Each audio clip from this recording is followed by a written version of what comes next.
निर्भीक होकर करे मतदान, शांतिपूर्ण चुनाव संपन्न कराने पहुंचे जवान। झारखंड में विधानसभा चुनाव को शांतिपूर्ण तरीके से संपन्न करवाने के लिए केंद्रीय बलों का झारखंड आना शुरू हो गया है। बुधवार को राजधानी रांची के हटिया रेलवे स्टेशन पर सैकड़ों की संख्या में जवान ट्रेन में सवार होकर रांची पहुंचे। स्टेशन पहुंचने पर जवानों का भव्य स्वागत किया गया। झारखंड में विधानसभा चुनाव का बिगुल बज चुका है। नवंबर महीने की 13 और 20 तारीख को 2 चरणों में झारखंड की 81 विधानसभा सीटों पर मतदान होना है। शांतिपूर्ण मतदान संपन्न करवाने में केंद्रीय बलों की भूमिका बेहद महत्वपूर्ण होती है। ऐसे में शांतिपूर्ण तरीके से विधानसभा चुनाव को संपन्न करवाने के लिए केंद्रीय बलों का झारखंड में आगमन शुरू हो गया है। बुधवार को विशेष ट्रेन से सीआरपीएफ, बीएसएफ और आईटीबीपी के जवान रांची पहुंचे हैं, जिसमें सीआरपीएफ की 1, बीएसएफ के 7 और आईटीबीपी की 2 कंपनियां शामिल हैं। झारखंड में विधानसभा चुनाव को देखते हुए 100 कंपनी केंद्रीय बल झारखंड आ रहे हैं। 1 से 2 दिन के भीतर सभी कंपनियां झारखंड पहुंच जाएंगी, जिसके बाद उन्हें विभिन्न जिलों में तैनात किया जाएगा। बीजेपी प्रदेश अध्यक्ष बाबूलाल मरांडी ने बताया कब होगी प्रत्याशियों की घोषणा। बीजेपी के प्रदेश अध्यक्ष बाबूलाल मरांडी ने कहा कि 1-2 दिनों के अंदर बीजेपी प्रत्याशियों की घोषणा हो सकती है। प्रदेश नेतृत्व ने झारखंड के राजनीतिक हालात व प्रत्याशियों के बारे में केंद्रीय नेतृत्व को अवगत करा दिया है। अब इस पर केंद्रीय नेतृत्व को निर्णय लेना है। 1-2 दिनों के अंदर आप सभी को शुभ समाचार मिलेगा। दिल्ली से लौटने के बाद बिरसा मुंडा एयरपोर्ट पर पत्रकारों से बातचीत करते हुए मरांडी ने कहा कि एनडीए में सीट शेयरिंग पर केंद्रीय नेतृत्व को निर्णय लेना है। इसको लेकर सहयोगी दलों के साथ बातचीत चल रही है। जल्द ही स्थिति स्पष्ट हो जाएगी। बाबूलाल मरांडी दिल्ली में केंद्रीय चुनाव समिति की बैठक में भाग लेकर वापस रांची लौट आए हैं। विधानसभा चुनाव की घोषणा होते ही रांची में लगी निषेधाज्ञा, जाने क्या कर सकेंगे क्या नहीं। भारत निर्वाचन आयोग ने झारखंड में विधानसभा चुनाव की घोषणा कर दी है। इसी के साथ आदर्श आचार संहिता प्रभावी हो गई है। निष्पक्ष चुनाव कराने के लिए सदर अनुमंडल पदाधिकारी उत्कर्ष कुमार ने चुनाव प्रक्रिया की समाप्ति तक भारतीय नागरिक सुरक्षा संहिता की धारा 163 में प्रदत्त शक्तियों का प्रयोग करते हुए रांची सदर अनुमंडल के सभी विधानसभा क्षेत्रों में निषेधाज्ञा जारी की है। साथ ही कई आदेश भी जारी किए गए हैं। ये आदेश 15 अक्टूबर की रात 3:30 बजे से 23 नवंबर की रात 11 बजे तक लागू रहेगा। आदेश के तहत कोई भी व्यक्ति, राजनीतिक दल, संगठन, उम्मीदवार या अभ्यर्थी किसी धार्मिक स्थल का प्रयोग राजनीतिक प्रचार के लिए नहीं कर सकेंगे। साथ ही सांप्रदायिक भवन को भड़काने का काम नहीं करेंगे। ध्वनि विस्तारक यंत्र का प्रयोग रात 10 बजे से सुबह 6 बजे तक वर्जित रहेगा। इस दौरान किसी सार्वजनिक सरकारी संपत्ति पर नारा लिखना, पोस्टर, पंपलेट चिपकाना, पार्टी विशेष का झंडा लगाना, सार्वजनिक सड़कों पर बैनर लगाना, होर्डिंग लगाना एवं तोरण द्वार लगाने पर प्रतिबंध लगाया गया है। सरकारी स्वामित्व वाले गेस्ट हाउस भवन का कोई भी हिस्सा किसी भी राजनीतिक गतिविधि, सभा या बैठक के लिए उपयोग नहीं किया जा सकेगा। चुनावी तपिश के बीच रांची में बेमौसम बारिश, जाने आने वाले दिनों में कैसा रहेगा मौसम का मिजाज। झारखंड में चुनावी तपिश के बीच बेमौसम बारिश से जनजीवन प्रभावित हुआ है। बुधवार को शाम होते ही रांची में काफी देर तक झमाझम बारिश होती रही। सुबह से ही आसमान में बादल छाए रहे। मौसम केंद्र के मुताबिक बंगाल की खाड़ी के दक्षिण पूर्व में डिप्रेशन की वजह से मौसम के मिजाज में बदलाव हुआ है। बुधवार को रांची के अलावा धनबाद, गुमला, पूर्वी सिंहभूम, पश्चिमी सिंहभूम, खूंटी और लोहरदगा के कई हिस्सों में मेघ गर्जन के साथ बारिश हुई है। यह सिलसिला आने वाले दिनों में भी देखने को मिल सकता है। मौसम केंद्र का अनुमान है कि आज 17 अक्टूबर को भी राज्य के उत्तर पूर्वी, दक्षिणी और निकटवर्ती मध्य भागों में हल्के से मध्यम दर्जे तक की बारिश हो सकती है। इसका सीधा असर देवघर, धनबाद, गोड्डा, दुमका, गिरिडीह, जामताड़ा, पाकुड़, साहिबगंज के अलावा पूर्वी सिंहभूम, पश्चिमी सिंहभूम, सिमडेगा और सरायकेला के साथ साथ रांची और आसपास के जिलों में पड़ सकता है। साथ ही 18 अक्टूबर को भी इन्हीं इलाकों में हल्के से मध्यम दर्जे की बारिश हो सकती है। मौसम केंद्र ने इन जिलों में वज्रपात की आशंका जताते हुए खेत में जाने और पेड़ के नीचे रुकने से बचने की सलाह दी है। अगले 2 दिनों तक आंशिक बादल छाए रहने की संभावना है। 19 अक्टूबर से सूरज का दीदार हो सकेगा। गुमला में भीषण सड़क हादसा, एक ही परिवार के 3 लोगों की मौत, स्कूटी की टक्कर के बाद हाईवा ने कुचला। गुमला जिले में भीषण सड़क दुर्घटना हुई है, जहां एक ही परिवार के 3 लोगों की मौत हो गई। घटना सदर थाना क्षेत्र के तसेरा मोड़ के पास बुधवार की शाम करीब 4 बजे की है, जहां बाइक सवार को एक स्कूटी सवार ने टक्कर मार दी, जिससे बाइक सवार जमीन पर गिर गए। इसी बीच पीछे से आ रही हाईवा ने उन्हें कुचल दिया। हादसे में पति पत्नी और बहन की मौत हो गई। मृतकों में पालकोट जिकिरमा सुंदरपुर पालकोटी निवासी सनीचरा बड़ाई 50 वर्षीय, उनकी पत्नी रोहिता देवी 45 वर्षीय और सनीचरा की बहन सालो देवी 40 वर्षीय शामिल हैं। जानकारी के अनुसार सनीचरा बड़ाई अपनी पत्नी रोहिता और बहन सालो को अपनी बाइक पर बैठाकर मरकुंडा ले जा रहे थे। इसी दौरान एक स्कूटी ने उनकी बाइक में टक्कर मार दी, जिससे वे अनियंत्रित होकर गिर पड़े। इसी बीच पीछे से आ रही हाईवा ने सनीचरा और उनकी बहन को बुरी तरह से कुचल दिया, जिससे सनीचरा और सालो की मौके पर ही मौत हो गई। वहीं रोहिता गंभीर रूप से घायल हो गई। स्थानीय लोगों की मदद से उन्हें गुमला सदर अस्पताल लाया गया, जहां डॉक्टरों ने उन्हें भी मृत घोषित कर दिया। झारखंड पार्टी 20 सीटों पर लड़ेगी चुनाव, कहा सरकार बनाने में हमारी भूमिका रहेगी अहम। झारखंड पार्टी राज्य के 20 विधानसभा सीटों पर चुनाव लड़ेगी। पार्टी प्रमुख एनोस एक्का ने बुधवार को 5 सीटों के लिए उम्मीदवारों की घोषणा कर दी है। रांची के कार्निवल बैंक्वेट हॉल में आयोजित प्रेस कॉन्फ्रेंस में बताया गया है कि मनोहरपुर से महेंद्र जमुदा, सिमडेगा से आयरीन एक्का, चाईबासा से कोलबंस हांसदा, कांकेर से अनिल कुमार पासवान और कोलेबिरा से संदेश एक्का को उम्मीदवार बनाया गया है। नई सरकार बनाने में झारखंड पार्टी की भूमिका अहम रहेगी। एनोस एक्का ने बताया है कि 2 दिन के बाद बचे हुए सीटों पर उम्मीदवारों की घोषणा कर दी जाएगी। उन्होंने कहा कि झारखंड के हित की बात करने वाले और सम्मान विचारधारा वाले दलों से भी गठबंधन किया जाएगा। जो भी नई सरकार बनेगी उसमें झारखंड पार्टी की भूमिका अहम होगी। केंद्रीय कर्मचारियों को सरकार ने दिया दिवाली तोहफा, डीए में 3% की बढ़ोतरी, 49 लाख केंद्रीय कर्मचारियों को होगा फायदा। केंद्रीय कर्मचारियों को मिलने वाले महंगाई भत्ते डीए में 3% की बढ़ोतरी की गई है। बुधवार को हुई कैबिनेट मीटिंग में डीए बढ़ोतरी पर फैसला हुआ।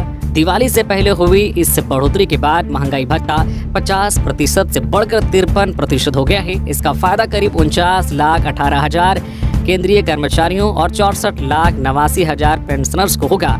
डीए हर 6 महीने में बढ़ता है। बढ़ा हुआ डीए 1 जुलाई से लागू होगा, यानी कर्मचारियों को 3 महीने का एरियर मिलेगा। झारखंड के स्वास्थ्य व्यवस्था की खुली पोल, दिल का दौरा पड़ने के बाद सांसद को अस्पताल ले जा रही एम्बुलेंस का बीच रास्ते में डीजल खत्म। झारखंड में स्वास्थ्य व्यवस्था लचर होती जा रही है। इस लचर व्यवस्था का खामियाजा राज्य के आम लोग तो छोड़िए, सांसद तक को भुगतना पड़ रहा है। ताजा मामला झारखंड के चतरा लोकसभा क्षेत्र के सांसद कालीचरण सिंह को दिल का दौरा पड़ने के बाद रांची स्थित रिम्स भेजा जा रहा था। इस दौरान एम्बुलेंस का डीजल बीच रास्ते में खत्म हो गया, जिससे स्थिति अत्यंत गंभीर हो गई। सांसद के बेटे ने अपनी जेब से पैसे खर्च करके डीजल भरवाया और तब जाकर सांसद को रांची लाया गया। घटना के बाद स्वास्थ्य विभाग में हड़कंप मचा हुआ है। वहीं इस मामले पर झारखंड के स्वास्थ्य मंत्री बन्ना गुप्ता ने गंभीरता से संज्ञान लिया है और जांच के आदेश दिए हैं। उन्होंने कहा कि यदि सांसद की जगह कोई अन्य होता तो उसकी जान जा सकती थी। यह लापरवाही स्वास्थ्य विभाग की कार्यप्रणाली पर सवाल उठाती है। 260 कस्तूरबा स्कूलों के कर्मी गए हड़ताल पर, 1,25,000 छात्राओं की पढ़ाई बंद। झारखंड शिक्षा परियोजना परिषद कर्मियों के साथ साथ कस्तूरबा गांधी बालिका आवासीय विद्यालय के कर्मी भी पूर्ण हड़ताल पर चले गए हैं। राज्य में चल रहे 203 कस्तूरबा गांधी बालिका आवासीय विद्यालय और 57 झारखंड बालिका आवासीय विद्यालय के लगभग 1200 वार्डन, पूर्णकालीन शिक्षिकाएं और शिक्षकेतर कर्मी पूर्ण रूप से हड़ताल पर चले गए हैं। इसके कारण राज्य की लगभग 1,25,000 छात्राओं की पढ़ाई लिखाई और छात्रावास व्यवस्था पूर्ण रूप से बंद हो गई है। पूर्व में झारखंड शिक्षा परियोजना परिषद के 2500 कर्मियों के साथ कस्तूरबा विद्यालयों की शिक्षिकाओं ने अपनी 3 सूत्री मांगों को लेकर 5 अक्टूबर को जिला स्तरीय और 7 व 8 अक्टूबर को राज्य स्तरीय धरना प्रदर्शन राजभवन के समक्ष किया था। सरकार द्वारा उचित पहल नहीं किए जाने के बाद इनके द्वारा 15 अक्टूबर से अनिश्चितकालीन हड़ताल का पत्र मुख्यमंत्री, सचिव और राज्य परियोजना निदेशक को दे दिया गया। दुर्गा पूजा के बाद कस्तूरबा विद्यालय खुलने पर भी अभिभावकों ने छात्राओं को स्कूल नहीं पहुंचाया। कस्तूरबा कर्मियों की मुख्य मांग 50% वेतन वृद्धि, पेंशन, समूह बीमा और सेवा नियमितीकरण है। गैस सिलेंडर के सिंबल पर जदयू लड़ेगी झारखंड विधानसभा का चुनाव। नीतीश कुमार की पार्टी जनता दल यूनाइटेड झारखंड में गैस सिलेंडर के सिंबल पर चुनाव लड़ेगी। चुनाव आयोग की ओर से इसकी आधिकारिक घोषणा कर दी गई है। विधानसभा चुनाव के तारीखों का ऐलान हो चुका है। बता दें कि झारखंड में जदयू एनडीए गठबंधन का हिस्सा है। एनडीए की ओर से अब बहुत जल्द प्रत्याशियों की सूची जारी कर दी जाएगी। एनडीए गठबंधन में जदयू के साथ सीट शेयरिंग का फॉर्मूला लगभग तय माना जा रहा है। झारखंड चुनाव प्रभारी हिरू महतो के बयानों के मुताबिक जदयू आलाकमान 9 से 10 सीटों पर चुनाव लड़ने की इच्छा जताई थी। हालांकि सूत्रों के अनुसार जदयू को 2 सीटें ही मिलने जा रही है और इस पर केंद्रीय नेतृत्व की सहमति बन चुकी है। जानकारी हो कि जमशेदपुर पूर्वी से निर्दलीय विधायक सरयू राय हाल के दिनों में जदयू ज्वाइन कर ली है। इससे यह साफ हो गया है कि जमशेदपुर पूर्वी की सीट जदयू के खाते में चली गई है। इसके अलावा दूसरी सीट कौन सी होगी, इस पर फिलहाल संशय बरकरार है। गोड्डा से दिल्ली के लिए एक और एक्सप्रेस ट्रेन शुरू। रेलवे ने गोड्डा वासियों को नई दिल्ली के लिए नई एक्सप्रेस ट्रेन का तोहफा दिया है। इस ट्रेन का शुभारंभ बुधवार को शुरू हुआ। गोड्डा रेलवे स्टेशन से यह ट्रेन अपने निर्धारित समय सुबह 10 बजे नई दिल्ली के लिए रवाना हुई। गोड्डा स्टेशन से खुलने वाली यह 14वीं ट्रेन है। यह ट्रेन देवघर, मधुपुर, न्यू गिरिडीह होते हुए सासाराम दीनदयाल उपाध्याय जंक्शन के रास्ते दूसरे दिन सुबह 9 बजे नई दिल्ली पहुंचेगी। यह साप्ताहिक ट्रेन प्रत्येक बुधवार को नियमित रूप से चलेगी। पहले दिन ही काफी संख्या में यात्री इस ट्रेन से गए। इससे पूर्व गोड्डा से दिल्ली के लिए हमसफर ट्रेन का परिचालन शुरू किया गया था, जो वाया भागलपुर नई दिल्ली को जाती है। सुविधा ऐप से प्रत्याशियों को नामांकन प्रक्रिया में मिलेगी मदद। विधानसभा निर्वाचन की घोषणा के उपरांत मुख्य निर्वाचन पदाधिकारी ने की सभी मान्यता प्राप्त राजनीतिक दलों के साथ बैठक के बाद मुख्य निर्वाचन पदाधिकारी के रवि कुमार ने कहा है कि विधानसभा आम निर्वाचन की घोषणा के साथ ही राज्य में आदर्श आचार संहिता लागू हो गई है। इस दौरान सभी राजनीतिक दलों एवं निर्वाचन में भाग लेने वाले प्रत्याशियों के लिए भारत निर्वाचन आयोग द्वारा कुछ आवश्यक दिशा निर्देश जारी किए गए हैं। इसका अनुपालन कर स्वच्छ, निष्पक्ष एवं शांतिपूर्ण मतदान सुनिश्चित होगा। निर्वाचन प्रक्रिया में सभी के लिए समान अवसर प्राप्त हो, इस उद्देश्य से प्रत्येक प्रत्याशियों द्वारा निर्वाचन के दौरान 40 लाख रुपए की खर्च सीमा तय की गई है। प्रत्याशियों के खर्च में पारदर्शिता लाने के लिए खर्च का ब्यौरा की पंजी जिला निर्वाचन पदाधिकारी के कार्यालय में जमा करानी होगी। इस पंजी का जिला निर्वाचन पदाधिकारी के द्वारा उनके कार्यालय की वेबसाइट पर सार्वजनिक की जाती है। वह बुधवार को विधानसभा निर्वाचन हेतु आदर्श आचार संहिता लागू होने के उपरांत सभी मान्यता प्राप्त राजनीतिक दलों के साथ बैठक कर रहे थे। मुख्य निर्वाचन पदाधिकारी ने मान्यता प्राप्त राजनीतिक दलों के प्रतिनिधियों को बताया है कि निर्वाचन आयोग द्वारा सुविधा ऐप बनाया गया है, जिसके इस्तेमाल से प्रत्याशियों द्वारा नामांकन प्रक्रिया में उपयोग होने वाले सभी आवेदनों को भरा जा सकता है। विधानसभा चुनाव। चौपारण में वाहन जांच के दौरान एक यात्री के पास से 6,22,970 रुपए बरामद। आगामी झारखंड विधानसभा चुनाव 2024 के मद्देनजर आदर्श आचार संहिता के प्रभावी होने के उपरांत हजारीबाग के जिला निर्वाचन पदाधिकारी सह डीसी नैन्सी सहाय ने जिले के सभी चेक नाकों व विभिन्न स्थलों पर गहन सतर्कता बरतने के साथ साथ जांच अभियान चलाने के आदेश दिए हैं। इसी क्रम में बुधवार को प्रातः 8:30 बजे चौपारण थाना गेट के सामने अंचल अधिकारी संजय कुमार यादव एवं चौपारण एवं विंदेश्वर महतो सहित अन्य बलों के साथ संयुक्त वाहन चेकिंग चलाया।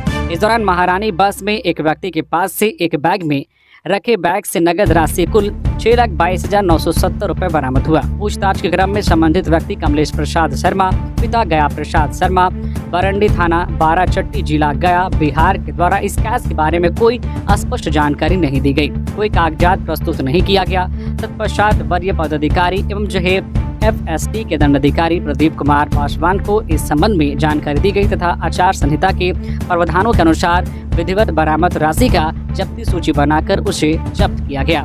जब्त रुपए एवं पकड़े गए व्यक्ति को अग्रतर कार्रवाई हेतु FST टीम के दंडाधिकारी को सौंपा गया।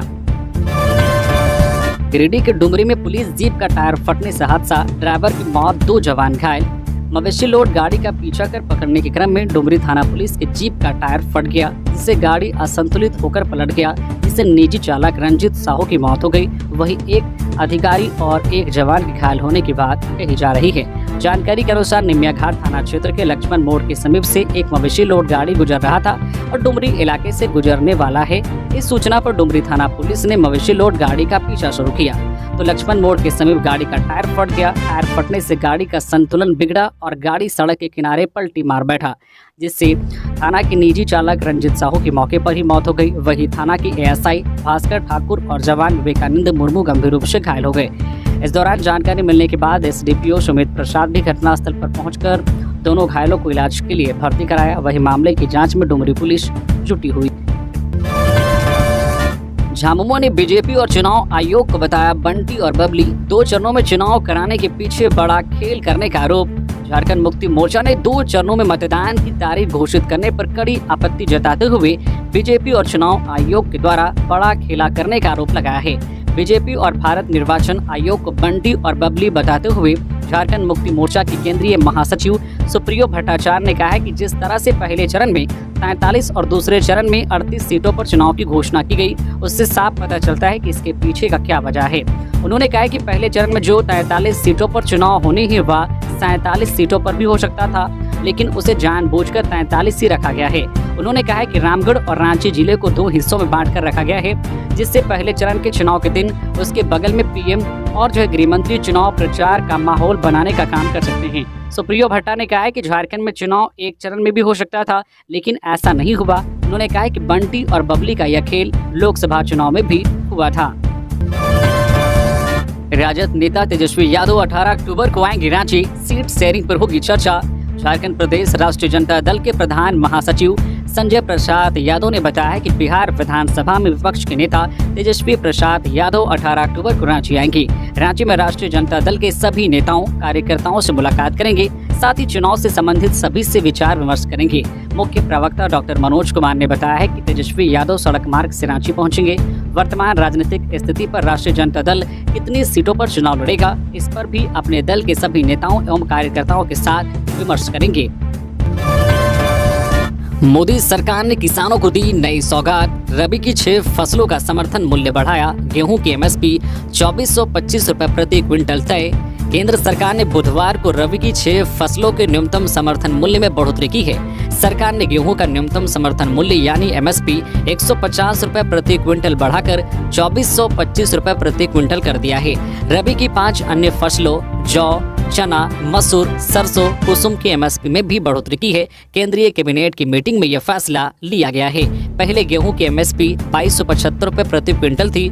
जौ का न्यूनतम समर्थन मूल्य 130 रुपए से बढ़ाकर 1950 रुपए प्रति क्विंटल कर दिया गया है। चने की एमएसपी 210 रुपए बढ़ाकर 5650 रुपए कर दी गई है। मसूर की एमएसपी पहले 6425 रुपए प्रति क्विंटल थी, इसमें 275 रुपए का इजाफा किया गया है। अब मसूर की नई एमएसपी 6700 रुपए प्रति क्विंटल है। इसी तरह सरसों तिलहन की पुरानी एमएसपी 5650 रुपए थी, सरकार ने इसमें 300 रुपए का इजाफा किया है। अब सरसों की नई एमएसपी 5950 रुपए प्रति क्विंटल हो गई है। वही कुसुम की एमएसपी में 140 रुपए बढ़ोतरी की गई है। अब कुसुम की नई एमएसपी 5940 रुपए है। बाइकर्स गैंग की 8 आरोपी पुलिस के शिकंजे में, हत्या के मामले में आया है नाम। झारखंड के जमशेदपुर में बीते 13 अक्टूबर को विजयादशमी की रात बिष्टुपुर थाना क्षेत्र में बाइकर्स गैंग ने एक युवक की हत्या कर दी थी। मृतक युवक की पहचान कदमा के देवराज पिल्लई के रूप में की गई है। अपराधियों ने चाकू मारकर देवराज की हत्या की, जिसके बाद एक अन्य युवक के साथ मारपीट कर उसे घायल करने का मामला प्रकाश में आया है। घटना की जानकारी मिलने के बाद एसएसपी के निर्देश पर मामले का उद्भेदन करने और अपराधियों को गिरफ्तार करने का निर्देश दिया गया था। इसे लेकर डीएसपी के नेतृत्व में एक टीम का गठन किया गया था। इस टीम ने तकनीकी साक्ष्य का सहारा लेते हुए घटना में शामिल कुल 8 अपराधियों को गिरफ्तार कर लिया है। सभी आरोपियों को पूछताछ के बाद न्यायिक हिरासत में भेज दिया गया है। भाकपा माओवादी के नाम पर लेवी वसूलने आए 6 अपराधी हथियार के साथ गिरफ्तार। झारखंड की लातेहार पुलिस को बुधवार को बड़ी कामयाबी मिली है। पुलिस ने भाकपा माओवादी के नाम पर लेवी लेने आए 6 अपराधियों को हथियार के साथ धर दबोचा और उन्हें जेल भेज दिया। इस आशय की जानकारी थाने में आयोजित प्रेस वार्ता में एसडीपीओ भरत राम निधि, पुलिस अधीक्षक कुमार गौरव को गुप्त सूचना मिली थी। इस आधार पर बरवाडी एसडीपीओ भरत राम के नेतृत्व में छापेमारी की गई और भाकपा माओवादी के नाम पर लेवी लेने आए 6 अपराधियों को पुलिस ने गिरफ्तार कर जेल भेज दिया। उनके पास से हथियार भी बरामद किए गए हैं। गिरफ्तार अपराधियों के पास से राइफल जैसे दिखने वाले लोहे के 4 हथियार, 1 अवैध देसी कट्टा, 8 एवं का 4 जिंदा कारतूस, 6 मोबाइल और 4 वर्दी बरामद की गई है। रांची में 2777 मतदान केंद्र पर तैनात रहेंगे 13,330 मतदान कर्मी। रांची जिला में विधानसभा चुनाव में कुल 13,330 मतदान कर्मियों को काम पर लगाया जाएगा। कुल 2777 मतदान केंद्र बनाए गए हैं, जहां मतदाता अपने मताधिकार का इस्तेमाल करेंगे। जिला निर्वाचन पदाधिकारी वरुण रंजन ने बताया कि तमाड़ विधानसभा क्षेत्र के लिए 303, सिल्ली के लिए 279, खिजरी के लिए 413, रांची के लिए 374, हटिया के लिए 496, कांके के लिए 482।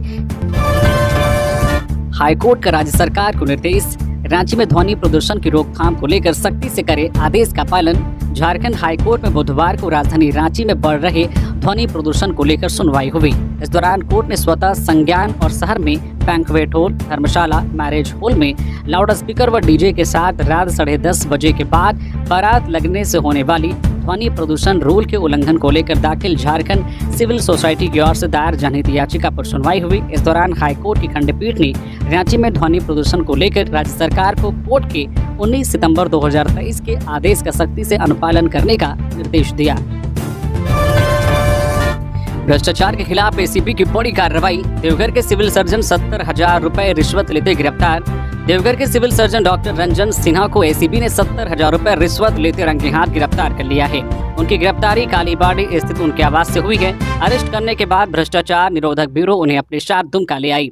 जानकारी के मुताबिक उसने अस्पताल से जुड़े किसी काम को लेकर 1.5 लाख रुपए की मांग की थी। जानकारी के मुताबिक बंगाल नर्सिंग होम चलाने वाले महफूज आलम ने मधुपुर में 10 बेड का अस्पताल खोला है। उन्हें अपने अस्पताल का 9 जून 2024 तक रिन्यूअल कराना था। इस दौरान उन्हें गोल ब्लैडर का ऑपरेशन कराना पड़ा, जिस कारण उन्होंने 24 दिन देर से अपने अस्पताल का रिन्यूअल कराने के लिए देवघर सिविल सर्जन कार्यालय में आवेदन जमा किया। जब कई दिनों तक उनके आवेदन पर कोई कार्रवाई नहीं हुई तो उन्होंने इसकी जानकारी देवघर के civil surgeon doctor Ranjan Sinha से ली।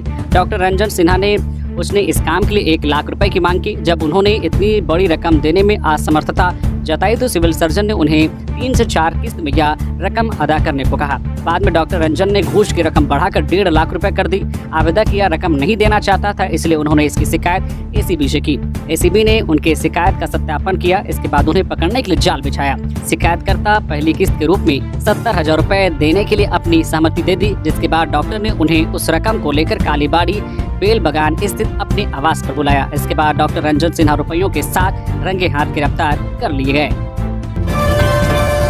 डायन बिसाही के शक में वृद्धा की टांगी से गला काटकर हत्या, पुलिस ने किया आरोपी को गिरफ्तार।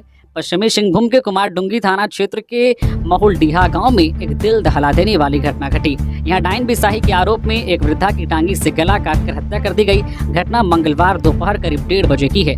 मृतका की पहचान पार्वती हेम्ब्रम 67 वर्षीय के रूप में की गई है। घटना की जानकारी मिलने के बाद पुलिस मौके पर पहुंची। इसके बाद शव को पोस्टमार्टम के लिए अस्पताल भेज दिया। वहीं पुलिस ने आरोपी को भी गिरफ्तार कर लिया है। मिली जानकारी के अनुसार पार्वती मंगलवार को दोपहर का भोजन कर अपने खलिहान में आराम कर रही थी। इसी दौरान आरोपी महेंद्र बोपाई हाथ में टांगी लेकर आया व पूनम बोपाई पर डायन का आरोप लगाकर उसे ढूंढने लगा। जब वह नहीं मिली तो आरोपी ने उसकी मां पार्वती की टांगी से गला काटकर हत्या कर दी। चुनाव से पहले चंपई ने युवाओं को लिखा पत्र, कहा आइए ऐसी सरकार बनाएं जिसमें झारखंड में विधानसभा चुनाव का आगाज हो चुका है। ऐसे में भाजपा नेता और पूर्व मुख्यमंत्री चंपई सोरेन ने अपने सोशल मीडिया हैंडल एक्स पर एक पोस्ट किया है और उन्होंने उसमें झारखंड के युवाओं को संबोधित किया है। पोस्ट में उन्होंने लिखा है कि झारखंड के युवा साथियों को जोहार। युवा शक्ति के कंधों पर किसी भी राज्य तथा राष्ट्र का भविष्य होता है। मात्र 24 साल पुराने हमारे झारखंड राज्य को लेकर आपके मन में कई सपने, उम्मीदें एवं आकांक्षाएं होंगी। आप में से कई साथी अपने परिवार, समाज, राज्य तथा राष्ट्र के लिए बहुत कुछ करना चाहते हैं, लेकिन रास्ता की वजह से मजबूर हैं। आपकी परेशानियों तथा आपके मुद्दों को हमने करीब से देखा है एवं समझा है। उन्होंने आगे लिखा है, पिछले 4.5 दशकों के अपने बेदाग राजनीतिक सफर में हमने हमेशा युवाओं, छात्रों, महिलाओं एवं बड़े बुजुर्गों समेत समाज के सर्वांगीण विकास हेतु काम किया है। हमेशा हर किसी के मुद्दों, शिकायतों को सुनने तथा उनका समाधान तलाशने के लिए प्रयासरत रहा हूं। हमारे कार्यकाल में दर्जनों डिग्री कॉलेज, पॉलिटेक्निक तथा अन्य शिक्षण संस्थानों का निर्माण किया गया था। हमारे 5 महीनों के अल्पकालीन कार्यकाल के दौरान शुरू की गई विभिन्न नियुक्ति प्रक्रियाओं को रोकने की जद्दोजहद ने न सिर्फ आपको बल्कि मुझे भी खासा निराश किया है। भारतीय जनता पार्टी में जब हम परिवर्तन की बात करते हैं तब हमारा मकसद सिर्फ सत्ता परिवर्तन नहीं बल्कि पूरी व्यवस्था में परिवर्तन लाना है। हम लोग ऐसी सरकार बनाएंगे जहां क्लर्क से लेकर सीएम तक हर कोई आपकी शिकायतों को सुनने एवं पूरी ईमानदारी के साथ उन पर कार्रवाई करे। उन्होंने लिखा है कि आइए साथ मिलकर हम एक ऐसी सरकार बनाते हैं जो कैलेंडर बनकर पारदर्शिता से सभी नियुक्ति प्रक्रियाओं को पूरा कराएगी। एक ऐसी व्यवस्था बनाते हैं जिसमें सिर्फ योग्य एवं प्रतिभाशाली छात्रों का चयन हो तथा पेपर लीक एवं भ्रष्टाचार का कोई स्थान न रहे। ट्रेन से टकराया हाथियों का झुंड, एक की मौत। चक्रधरपुर में 23 हाथियों का झुंड ट्रैक कर रहा था पार, घंटों फंसी रही कई ट्रेनें। चक्रधरपुर में 23 हाथियों के झुंड से मालगाड़ी की सीधी टक्कर हो गई। इस टक्कर में एक हाथी के बच्चे की मौत हो गई, एक बच्चे और एक वयस्क हाथी घायल हो गए। घटना बंडा मुंडा स्टेशन के पास सोमवार करीब रात 10 बजे की बताई जा रही है। इस हादसे की वजह से कई ट्रेनों का परिचालन 5 से 6 घंटा के लिए बाधित रहा। हादसे की सूचना मिलने पर रात करीब 1 बजे रेल कर्मियों ने ट्रैक से शव हटाया। इसके बाद करीब 2:15 पर 5 घंटे बाद अब लाइन पर ट्रेनों का परिचालन शुरू हो सका। इस दौरान समलेश्वरी एक्सप्रेस समेत कई ट्रेन जहां तहां खड़ी रही। हादसे की सूचना वन विभाग को मंगलवार की सुबह मिली। डीएफओ यशवंत सेठी समेत कई अधिकारी घटनास्थल पर पहुंचे। शव को पोस्टमार्टम के बाद दफना दिया गया। वहीं ट्रेन के सहायक चालक कविराज महतो को हिरासत में ले लिया। विधानसभा चुनाव से पहले पुलिस को मिली बड़ी सफलता, 6 लाख की अवैध शराब बरामद। पलामू जिले के पड़वा पुलिस ने अवैध तरीके से शराब बेचने वाले कारोबारियों के खिलाफ बड़ी कार्रवाई करते हुए लगभग 6 लाख रुपए का अंग्रेजी शराब बरामद किया है। यह जानकारी पुलिस निरीक्षक अनिल कुमार सिंह एवं पड़वा थाना प्रभारी चंद्रशेखर यादव ने संयुक्त रूप से दिया। थाना प्रभारी चंद्रशेखर यादव ने बताया कि विधानसभा चुनाव को देखते हुए पुलिस अधीक्षक रेशमा रमेशन के निर्देश पर दिन व रात में गश्ती बढ़ा दी गई है। मंगलवार की रात पुलिस पड़वा वन विभाग के नाका के पास गश्ती पर थी। इसी दौरान पड़वा मोड़ की तरफ से मेदिनीनगर की तरफ से आ रहे पिकअप वाहन को संदेह के आधार पर पुलिस ने रुकने का इशारा किया, लेकिन चालक वाहन नहीं रोका। पुलिस ने जब वाहन का पीछा किया तो पकड़े जाने के डर से पड़वा मध्य विद्यालय के पास वाहन खड़ा कर चालक अंधेरे का लाभ लेते हुए फरार हो गया। थाना प्रभारी चंद्रशेखर यादव ने बताया कि जब वाहन की जांच की गई तो वाहन में शराब की पेटी थी। थाना प्रभारी चंद्रशेखर यादव ने बताया कि एक कंपनी की शराब का 29 पेटी बरामद किया गया है, जिसमें प्रत्येक पेटी में 12-12 बोतल है। वहीं दूसरी कंपनी की शराब का 68 कार्टून बरामद किया गया है, जिसमें 3264 पीस है। उन्होंने बताया कि बरामद किए गए सभी शराब की कीमत लगभग 6 लाख रुपए है। गिरिडीह में आलू बोने को लेकर हुई मौत मामले में 3 लोग हिरासत में।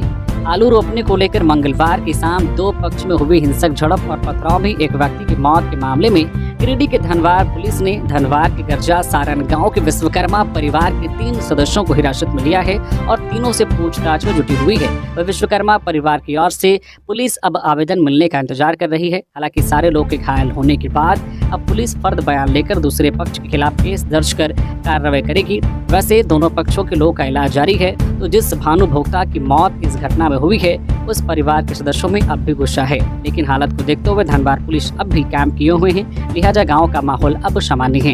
इधर थाना प्रभारी सत्येंद्र पॉल ने कहा कि आलू रोपने को लेकर हुए विवाद से पहले दोनों पक्ष को विवादित भूमि पर निषेधाज्ञा का नोटिस दिया गया था। इतना ही नहीं, दोनों पक्ष पर इस मामले में कार्रवाई भी हो चुकी है, लेकिन गर्जा सारण के जिस मौजा पर विश्वकर्मा परिवार के लोग आलू रोपने पहुंचे थे उस प्लॉट पर कोई पाबंदी नहीं थी, बल्कि उसी से लगे दूसरे प्लॉट पर निषेधाज्ञा लगा था और दोनों पक्षों को विवादित जो है प्लॉट पर खेती करने से रोका गया था। बावजूद दोनों पक्ष आपस में भिड़ गए, जिससे एक की जान चली गई।